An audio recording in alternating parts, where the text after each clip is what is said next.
Selamat pagi Ibu Bapak, Mbak Mas, Opa Oma dan saudara-saudaraku yang baik.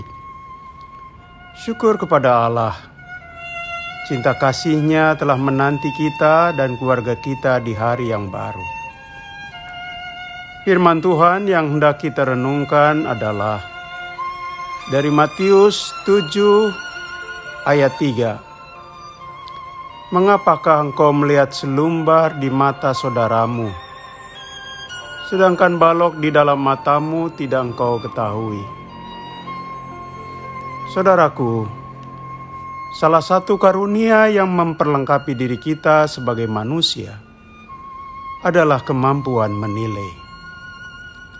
Kita bisa menilai suara itu merdu atau sumbang. Benda tertentu itu indah atau jelek. Makanan yang kita kecap enak atau tidak. Seseorang itu baik hati atau jahat. Selain karunia Allah, kemampuan ini muncul dan terasah tidak terlepas dari pengalaman. Dengan sering kita makan berbagai jenis kuliner atau makanan, kita jadi tahu mana makanan yang enak dan mana yang tidak. Begitu juga kita mampu menilai oleh sebab pengetahuan dan pendidikan. Dengan pengetahuan yang diperoleh secara lisan dari orang lain atau buku yang kita baca, maka kita bisa menilai bahwa suatu berita hoax itu sesungguhnya berbahaya. Menilai itu masih pada taraf netral, saudara-saudara. Dalam arti hanya menyatakan mana yang indah dan mana yang buruk, mana yang baik dan mana yang jahat. Menilai membantu kita sehingga kita bisa mengambil pilihan yang tepat. Dengan bisa menilai mana makanan yang sehat dan mana makanan yang berbahaya buat kesehatan, maka Anda dan saya dituntun untuk memilih secara benar mana yang mestinya kita makan. Kemampuan menilai sangat membantu menentukan pilihan tepat. Saudaraku, meskipun demikian, ada kemampuan menilai yang harus hati-hati. Apa itu? Penilaian yang mengarah, yang bersifat menghakimi. Tuhan Yesus mengingatkan kita mesti mewaspadainya. Ia mengajak kita jangan jatuh pada sikap penghakiman. Mengapa? Karena menghakimi merupakan penilaian tidak netral. Ada unsur terlalu menyalahkan, ada unsur prasangka, ada penilaian gegabah. Orang lain belum apa-apa dinilai selaku objek kesalahan. Orang yang dihakimi ditempatkan pada posisi bersalah. Sedangkan yang menghakimi mengklaim diri lebih benar, lebih suci. Dalam dunia keagamaan, orang suka terjebak pada kesalahan menghakimi. Ada orang yang berbulan-bulan tidak bergereja.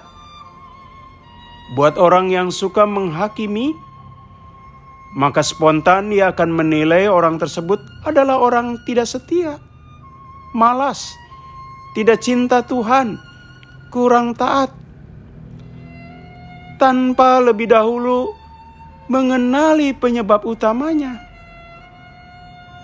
Bahkan tidak mau mendengar alasan penyebab sebenarnya ketidakhadiran orang itu di ibadah minggu. Pada era atau zaman Tuhan Yesus, justru mereka yang mengaku pimpinan agama, orang yang rajin berdoa, Orang yang menempatkan buku utamanya adalah kitab suci. Tokoh di bidang keagamaan. Dengan mudahnya merekalah yang menghakimi orang lain. Menghakimi orang lain yang di mata penilaiannya sangat bersalah. Saudara-saudara, ironinya, para pemimpin agama itu tidak bersih-bersih amat. Mereka juga punya kekurangan. Bahkan dibandingkan dengan orang yang dihakimi, mereka punya cacat dan kesalahan lebih besar. Tuhan Yesus memakai bahasa kiasan, yaitu selumbar dan balok. Selumbar itu sepercik debu. Gambaran bedak kecil sekali. Sedangkan balok jelas kayu yang besar yang bisa menutupi penglihatan. Pemimpin agama itu membesarkan kesalahan yang kecil. Kesalahan orang lain itu di-zoom, diperbesar ukurannya. Sedangkan kesalahan mereka yang besar, seakan-akan mereka sendiri tidak melihatnya, saudara-saudara. Sungguh, orang yang jelas punya kesalahan lebih besar, malah menghakimi orang yang berbuat kesalahan kecil sekali. Orang demikian, orang yang ingin memberesi rumah tangga orang lain, padahal rumah tangganya sendiri lebih parah. Mereka yang menyapu, tapi sapunya lebih kotor. Menuntut orang lain sempurna, tapi kompromi dengan kesalahan pada diri sendiri. Orang demikian, kata Tuhan Yesus, orang munafik. Membeberkan bahwa orang lain salah. Sayangnya, pada dirinya sendiri melekat kesalahan yang lebih besar. Saudaraku, fungsi pemimpin agama bukan menghakimi, tetapi hadir menemani yang tersesat agar kembali kepada Allah. Fungsi pemimpin agama menjadi sahabat, bukan memusuhi. Mengulurkan tangan buat yang jatuh, agar bisa bangkit kembali. Membalut yang luka, bukan menambah luka. Betapa pentingnya hati-hati menilai orang lain. Kita mengasah diri terus-menerus agar mampu menilai sesuatu dengan tepat.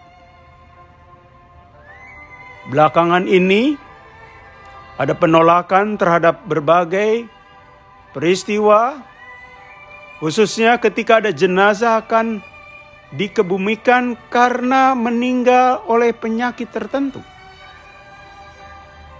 Bahkan ada yang sudah dikubur. Masyarakat menuntut dibongkar lagi dan meminta dipindahkan ke tempat lain, saudara-saudara. Ada apa ini? Sungguh fenomena memprihatinkan. Ibaratnya keluarga sudah jatuh, ditimpa dengan tangga pula. Betapa pedih kehilangan orang yang dikasihi, lalu kini ditambah dengan dihakimi. Ditolak dengan suasana kental penghakiman. Saudara-saudara, kita sebagai orang beriman tidak boleh meniru tindakan yang melukai orang yang sudah terluka. Tugas kita mengobati orang yang terluka, bukan menambah luka baru. Jika memang ada orang yang benar-benar bersalah, bagaimanapun kita menghindarkan diri dari sikap